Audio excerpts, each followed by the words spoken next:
Hi friends, நீங்கள் நல்லா இருக்கிறீங்களா? நான் ரொம்ப நல்லா இருக்கிறேன். நீங்களும் ரொம்ப நல்லா இருப்பீங்க அப்படின்னு நம்புகிறேன். வாங்க இன்றைக்கி வீடியோக்குள்ளே போகலாம். இன்றைக்கி நான் எதை பற்றி சொல்ல போகிறேன் அப்படின்னா, ஹேர் ஸ்டைல் பற்றி தான் சொல்ல போகிறேன். ஹேர் ஸ்டைல் வந்து நம்ம ஃபங்க்ஷன் போகிறப்ப யாரோட ஹெல்ப்பும் இல்லாமல் எப்படி நாமளே வந்து ஹேர் ஸ்டைல் செஞ்சுட்டு போகலாம் அப்படின்னு தான் நான் உங்களுக்கு சொல்லித்தரேன். வாங்க போய் நம்ம பார்க்கலாம். முன்பக்கம் ஹேர் ஸ்டைல் செய்கிறதுக்காக நான் காது வரைக்கும் கொஞ்சம் முடியை எடுத்து நான் கிளிப் பண்ணிக்கிறேன். ஃபஸ்ட்டு கிளிப் எடுத்து அது நான் பண்ணுற மாதிரி பண்ணுங்கள். ஆப்போசிட் பண்ணால் முகத்தில் படும். அதே மாதிரி அடுத்த பக்கமும் நான் பார்ட்டிஷன் பண்ணி நான் கிளிப் பண்ணிக்கிறேன்.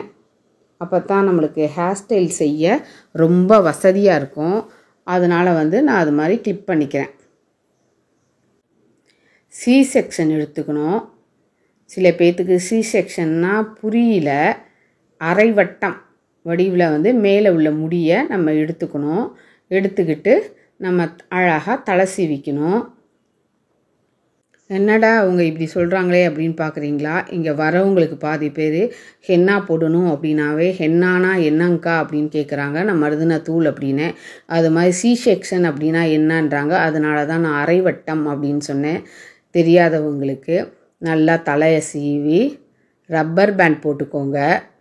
எனக்கு ஃப்ளவர் ஹேர் ஸ்டைல் ஒன்று ரொம்ப சூப்பராக போச்சு. அதுக்கு எல்லாம் ஒருத்தவங்க கமெண்ட் பண்ணியிருக்கிறாங்க. எனக்கு வந்து ஏற்கனவே உச்சரிப்பு சரியாக வராது அப்படின்னு சொன்னேன். ரப்பர் பேண்ட் போனி போட்டுக்கோங்க அப்படின்னு சொன்னதை அதை மென்ஷன் பண்ணி ஸ்மைல் போட்டிருந்தாங்க. எனக்கு அதை பற்றியெல்லாம் கவலை கிடையாது. பஃப் வர மாதிரி கொஞ்சம் தூக்கி நம்ம பின் வந்து அழகாக நம்ம பண்ணிக்கணும். அதை பார்த்து கொஞ்சம் பஃப் பண்ணிக்கோங்க. முன்பக்கம் அழகாக சீவி இது மாதிரி ட்விஸ்ட் பண்ணிக்கோங்க. பண்ணால் ஈஸியாக நம்மளுக்கு வரும். ட்விஸ்ட் பண்ணிவிட்டு கொண்டு போய் அந்த போனியோட நான் ஜாயின் பண்ணிடுறேன். ஜாயின் பண்ணிவிட்டு நான் பின் பண்ணிடுறேன். அதை அப்படியே ட்விஸ்ட் பண்ணி கொண்டுட்டு போய் இந்த hair style open hair style செம்ம சூப்பராக அழகாக இருக்கும். நீங்கள் ட்ரை பண்ணி பாருங்கள். அதே மாதிரி ஆனால் ஆப்போசிட் சைடும் அதே மெத்தடில் தான் நான் பண்ணுறேன். நீங்களும் பண்ணிக்கோங்க. நான் யார் எந்த கமெண்ட் பண்ணாலும் நான் கவலைப்பட மாட்டேன். அதெல்லாம் தெரிஞ்சு தான் நான் சோசியல் மீடியாவில் நான் வந்திருக்கேன். எனக்கு எப்படி பேச தெரியுமோ அப்படி தான் நான் பேசுவேன்.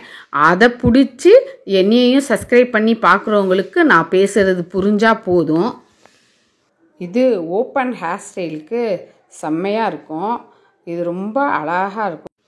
சென்டரில் இருக்கிற அந்த முடியை எடுத்து ஃபஸ்ட்டு முறுக்கி கொண்டு வந்து அந்த முடி உள்ள விட்டு நான் வெளிப்பக்கமாக நான் எடுக்கிறேன். அது மாதிரி வெளிப்பக்கமாக எடுத்தால் கொஞ்சம் லூஸாக இருக்கிறதும் நம்மளுக்கு கொஞ்சம் நல்லா டைட்டாக கிடைக்கும். அதனால தான் அது மாதிரி பண்ணிவிட்டு கொஞ்சம் மேலும் கீழும் உள்ளதெல்லாம் நம்ம கரெக்ட் பண்ணிக்கணும். கரெக்ட் பண்ணிக்கிட்டால் அழகாக இருக்கும். கரெக்ட் பண்ணிக்கிட்டு பீட்ஸ் வச்சோம்னா செம்மையாக அழகாக இருக்கும்.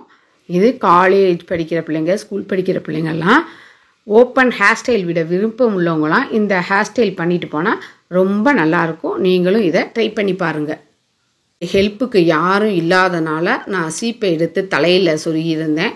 அது மாதிரி சொருகக்கூடாது. நான் டம்மின்றனால நான் தலையில் சொருவிருக்கேன். இதே கஸ்டமருக்கு பண்ணுறப்ப சொருகுனா அவங்க தலையில் உள்ள பேனெல்லாம் நம்மளுக்கும் வந்துடும். அதை கொஞ்சம் கேர்ஃபுல்லாக பார்த்து தான் செய்யணும். ஓப்பன் ஹேர் விட இஷ்டம் இல்லாதவங்க கொஞ்சம் லென்த்தாக ஹேர் இருக்குது அப்படின்னா இப்போ நான் பண்ணுற மாதிரி பண்ணுங்கள். ரொம்ப அழகாக இருக்கும். அதே மாதிரி தான் எல்லா முடியும் சேர்த்து ரப்பர் பேண்ட் போட்டுக்கோங்க. போட்டுக்கிட்டு அதை நல்லா அழகாக சீவிக்கோங்க. சீவிக்கிட்டு கீழே நம்மளுக்கு பிசுறு வந்து தெரியாத அளவுக்கு நீட்டாக எவ்வளோ தூரம் வருதோ அவ்வளோ தூரம் ரப்பர் பேண்ட் போட்டு நல்லா மடக்கிக்கோங்க.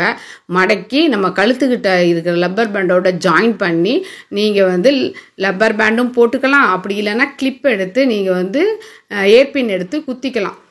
வெளியே வராத அளவுக்கு குத்திக்கிட்டு நீங்கள் மல்லிகைப்பூவோ இல்லை சைடில் ரோஸோ அது உங்கள் விருப்பம். இப்போ நான் விரிச்சு விடுற மாதிரி விரிச்சும் விடலாம். உங்களுக்கு விரிச்சிடம் இல்லை அப்படின்னா நீங்கள் அது மாதிரி கூட விட்டுக்கலாம்.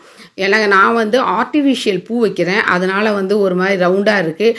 இதே நம்ம நேச்சுரல் பூ வச்சா அழகாக சரசரமாக தொங்க விட்டாலும் அழகாக இருக்கும். முன்னாடி தெரிகிற மாதிரி அது மாதிரி ட்ரை பண்ணி பாருங்கள். ரொம்ப அழகாக இருக்கும் இந்த ஹேர் ஸ்டைல். இது மாதிரி செஞ்சு அழகாக மல்லிகைப்பூ வச்சு போய் பாருங்கள். ஃபங்க்ஷனில் எல்லாம் உங்களை தான் பார்ப்பாங்க. அவ்வளோ அழகாக இருப்பீங்க நீங்கள். நன்றி.